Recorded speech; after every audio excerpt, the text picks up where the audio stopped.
Hello friends, तो आज हम साउथ अफ्रीका के वर्ल्ड कप स्क्वाड के बारे में बात करेंगे जो कि टी20 वर्ल्ड कप में उनका स्क्वाड है।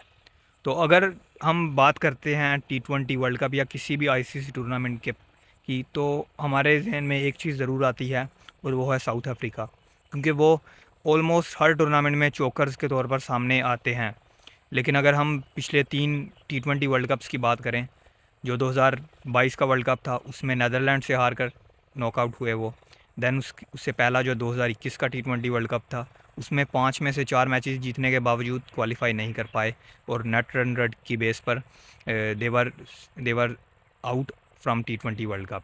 दैन उसके बाद 2016 के टी20 वर्ल्ड कप की बात करें तो अपने ग्रुप की बेस्ट टीम होने के बावजूद दे कुडेंट क्वालिफाई और इंग्लैंड से वो 230 का एक बड़ा टोटल करके भी उसको डिफेंड नहीं कर पाए, and that became the reason of their omission from टी20 वर्ल्ड कप। तो इस तरह से कुछ अपनी गलतियां होती हैं और कई बार शायद उनका जो किस्मत है उनका साथ नहीं देती। तो इस तरह से डिफरेंट स्टोरीज़ रहती हैं साउथ अफ्रीका की टी20 या फिर किसी भी आईसीसी टूर्नामेंट्स में। लेकिन अगर हम इस बार साउथ अफ्रीका की टीम का एनालिसिस करें, स्क्वाड का एनालिसिस करें, तो आई थिंक एक गन टीम लग रही है हमें साउथ अफ्रीका, स्पेशली अगर हम उनकी बैटिंग देखें, क्योंकि बैटिंग में जो एक्सप्लोजिवनेस है Australia, England and south Africa, I think जो इन 3 टीम्स के पास बैटिंग है वो थोड़ा सा मुकाबला रहेगा इनके बीच के किस टीम कौन सी टीम है जो वो अपनी रेपुटेशन पर पूरा उतर के अपनी बैटिंग के जो जो स्टैंडर्ड्स हैं उन पर पूरा उतरती है। तो अगर हम प्लेइंग 11 शेप करें साउथ अफ्रीका की इस वर्ल्ड कप में, तो फर्स्ट ऑफ ऑल ओपनर से अगर शुरुआत की जाए तो Quinton de Kock is a straightforward choice. Then दूसरे ओपनर के तौर पर Ryan Rickelton and Reeza Hendricks, दो आपके पास चॉइसेस हैं, लेकिन आई थिंक रीज़ा हैंड्रिक्स के साथ जाना चाहिए क्योंकि वो फॉर क्वाइट सम टाइम वो पार्ट रहे हैं साउथ अफ्रीका की टी20 आई साइड का। तो नंबर 3 की बात की जाए तो Aiden Markram captain. Then number 4 पर जो थोड़ा सा पुश किया जाएगा, थोड़ा सा प्रमोट किया जाएगा, वो होंगे हेनरिक क्लासिन। 4 पर क्लासिन पर बहुत ज़्यादा रिवॉल्व करेगी साउथ अफ्रीकन टीम, क्योंकि जो उनका रोल है नंबर 4 पर खेलना, एक तो सबसे पहली बात तो वर्ल्ड कप वेस्ट इंडीज़ में है, तो वहाँ पर स्पिन जैसा कि पार्ट प्ले करती है, तो इस तरह उनका रोल जो है वो थोड़ा सा एक्सपैंड हो जाएगा। और उनके अलावा जो उनकी एबिलिटी है मिडल ओवर्स में अटैक करने की, और ही equally plays good against spin as against seam. लेकिन क्योंकि हम 4 नंबर पर अगर उनको देखेंगे बैटिंग करते हुए, तो उनका स्पिनर्स मिडल ओवर्स में ज़्यादा बैटिंग करते हैं, तो स्पिन के अगेंस्ट उनकी अप्रोच एक एक थोड़ा सा कॉन्टेस्ट रहेगा Klaasen against spin. Then number 5 पर डेविड मिलर एंड 6 पर ट्रिस्टन स्टब्स। और इन इस बैटिंग ऑर्डर की अगर हम बात करें, जो आईपीएल में हम 1 बाय 1 परफॉर्मेंस की बात करें, तो डीकॉक का थोड़ा सा डिसअपॉइंटेड सीज़न रहा। दैन मार्कम का भी बहुत अच्छा सीज़न नहीं रहा।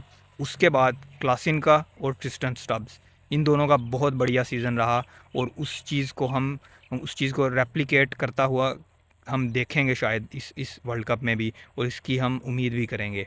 तो इस तरह से ये जो 6 हैं batting order, this is looking a solid batting unit. Then अगर हम बॉलर्स की बात करें, जो से 5 बॉलर्स बचते हैं, क्योंकि इन 6 पहले बैटर्स में से आपको एडन मार्करम थोड़ी बहुत पार्ट टाइम ऑफ स्पिन दे सकते हैं, उसके अलावा आपके पास कोई ऑप्शन नहीं है। दैन अगर हम बॉलर्स की बात करें तो 7 पर Marco Jansen, bowling allrounder. Then then अगर हम 2 और सीमर्स की बात करें तो Kagiso Rabada, and second seamer के तौर पर हम थोड़ा सा ये रहेगा टॉसअप कि क्या जिराल्ड कोटसी होंगे रबाडा के साथ, या फिर एनरिक नोरखे होंगे, या फिर out of the syllabus Ottniel Baartman होंगे। तो आई थिंक एनरिक नोरखे के साथ जाना चाहिए, क्योंकि he is much more experienced as compare to the earlier two. Then अगर हम स्पिनर्स की बात करें, 2 स्पिनर्स आइडियली हम चाहेंगे तो वो केशव महाराज और तबरेज़ शमसी आई थिंक होंगे। तो अगर हम इस 11 के अलावा बेंच स्ट्रेंथ की बात करें, तो स्पिन बॉलिंग में जॉर्डन 14 है इनके पास बैकअप स्पिनर के तौर पर। दैन पेस बॉलिंग में ओटनील बार्टमैन है, हुज़ अ डिसेंट टी20 बॉलर, और साउथ अफ्रीका टी20 उनका बहुत अच्छा रहा था। उनके अलावा जिराल्ड कोटसिया हैं, अब यंग पेसर। दैन उनके बाद बैटिंग में अगर हम बात कर लें बैकअप्स की, तो रायन रिकल्टन हैं ओपनर, और विकेट कीपर बैटर हैं वो भी। तो इस तरह से ऑप्शंस साउथ अफ्रीका के पास हैं अभी भी। बॉलिंग भी बहुत अच्छी है, बैटिंग भी बहुत अच्छी है, और कहीं ना कहीं जो वीकनेस के तौर पर जो चीज़ सामने आ सकती है इस टीम की, आई थिंक तो वो उनकी सबसे वीकनेस होगी, I think the tag of chokers. उनको उससे कम आउट करने की ज़रूरत है, otherwise they are looking really a solid team on paper. Then उनके पास बात थोड़ी सी शायद फिटनेस भी इशू रह सकती है, क्योंकि Kagiso Rabada did not play the last stage of IPL, और उनका उनका थोड़ा सा उन पर नज़रें रहेंगी कि क्या वो कम बैक करेंगे इस साउथ अफ्रीका टीम में, या फिर अगर वो कम बैक नहीं करते तो मुझे लगता है कि सीम बॉलिंग में कंसर्न्स रहेंगे साउथ अफ्रीका के लिए।